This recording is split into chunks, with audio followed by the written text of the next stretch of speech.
نحمده ونصلي ونسلم على رسوله الكريم أما بعد فأعوذ بالله من الشيطان الرجيم بسم الله الرحمن الرحيم إن الذين يستكبرون عن عبادتي سيدخلون جهنم داخرين صدق الله العظيم. عن أنس رضی اللہ تعالی عنہ قال رسول اللہ صلی اللہ علیہ وسلم الدعاء مخ العبادہ او کما قال علیہ الصلاۃ والسلام. حضرت انس رضی اللہ تعالی عنہ سے روایت ہے، وہ فرماتے ہیں کہ نبی کریم صلی اللہ علیہ وآلہ وسلم نے ارشاد فرمایا کہ دعا عبادت کا مغز ہے. سب سے پہلی بات یہ ہے کہ دعا کو عبادت کا مغز کیوں کہا گیا؟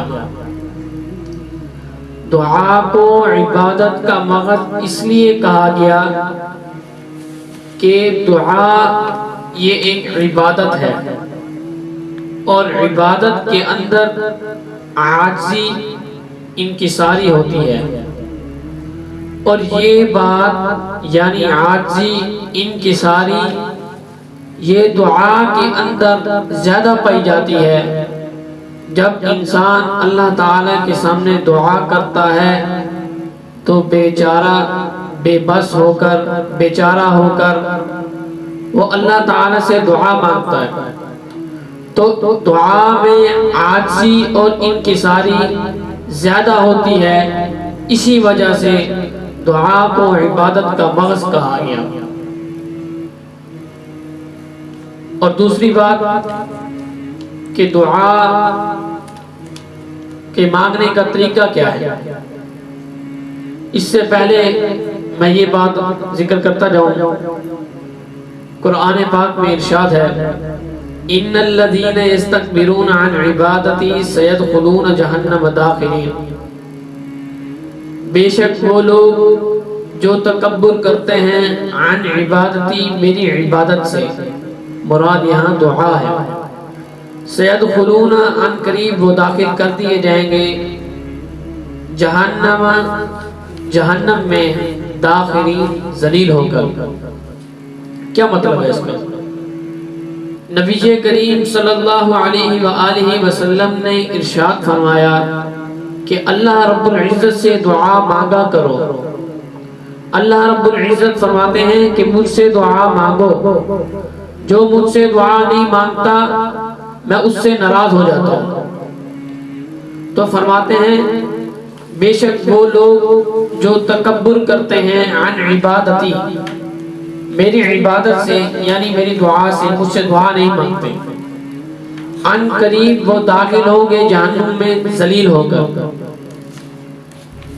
آج کل آپ حضرات دیکھیں کہ ایک فیکٹری کا مالک ہو، اس کے پاس ایک فقیر آئے اور وہ اس سے مانگے، جتنا بڑا بھی سخی ہو، ایک دن دے گا، ایک ہفتہ دے گا، ایک مہینہ دے گا، چلے زیادہ سے زیادہ 1 سال دے گا یا زیادہ سے زیادہ 2 سال دے گا.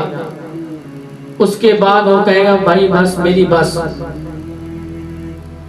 لیکن اللہ رب العزت کیا فرماتے ہیں کہ جو لوگ مجھ سے نہیں مانگتے میں ان سے ناراض ہوتا ہوں. آج کل ہمارا کیا حال ہے؟ ہم مانگتے ہی نہیں.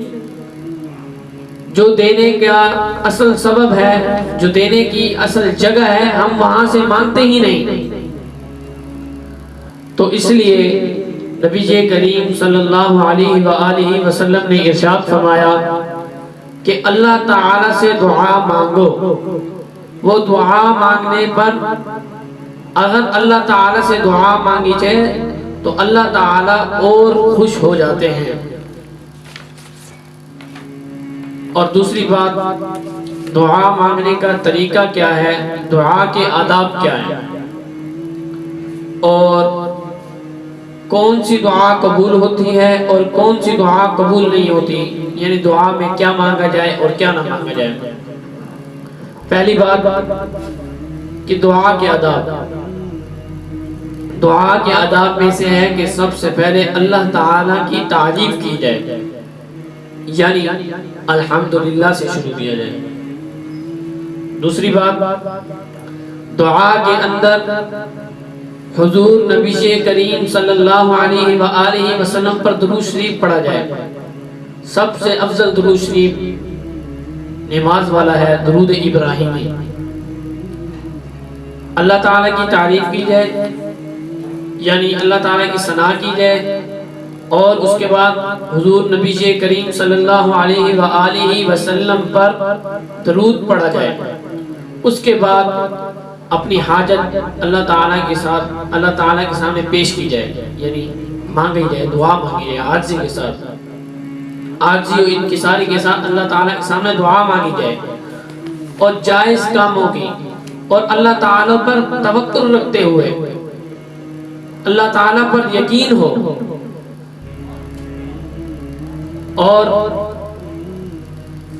دعا کے اندر کیا کیا مانگنا ہے، ہر وہ صحیح کام جو شرعاً درست ہو اپنے لیے یا غیر کے لیے، یہ دعا کے اندر مانگ سکتا ہے۔ اور دعا کے اندر کیا نہیں مانگنا، دعا کے اندر قطع رحمی کی دعا نہیں کرنی، کوئی شرعاً درست کام نہ ہو اس کی بھی دعا نہیں مانگنی، یہ بھی دعا سے خارج ہے، یہ بات اس کی دعا نہیں مانگی جاتی۔ اور دوسری بات، کن لوگوں کی دعا قبول ہوتی ہے؟ پہلے وہ لوگ جو ہر مصیبتوں پریشانی کے وقت اللہ رب العزت کے ہاں آ کر مسجد میں، گھر میں، کہیں بھی، سفر میں، حضر میں اللہ تعالیٰ کے سامنے آ کر 2 رکعت صلاۃ الحاجات پڑھیں اور اس کے بعد دعا مانگیں، یہ سب سے بہترین لوگ ہیں جن کی دعا قبول ہوتی ہے۔ اور کن لوگوں کی دعا قبول نہیں ہوتی؟ حضور نبی کریم صلی اللہ علیہ وآلہ وسلم کا ارشاد ہے کہ مسافر اور وہ شخص کے جس کے اوپر برا حال ہو، وہ آ کر اللہ تعالیٰ سے دعا مانگتے ہیں لیکن ان کی دعا قبول نہیں ہوتی۔ وجہ کیا ہے؟ تو فرماتے ہیں کہ ان کی دعا اس لیے قبول نہیں ہوتی کہ ان کا رزق جو ہوتا ہے وہ حرام ہوتا ہے، انہوں نے جو لباس پہنا ہوا ہوتا ہے وہ حرام ہوتا ہے، جس کی وجہ سے دعا قبول نہیں ہوتی۔ اللہ تعالیٰ وہ دعا قبول نہیں کرتے۔ بس اللہ تعالیٰ سے دعا ہے کہ اللہ رب العزت ہمیں عمل کی توفیق عطا فرمائے۔ وما علینا الا البلاغ المبین۔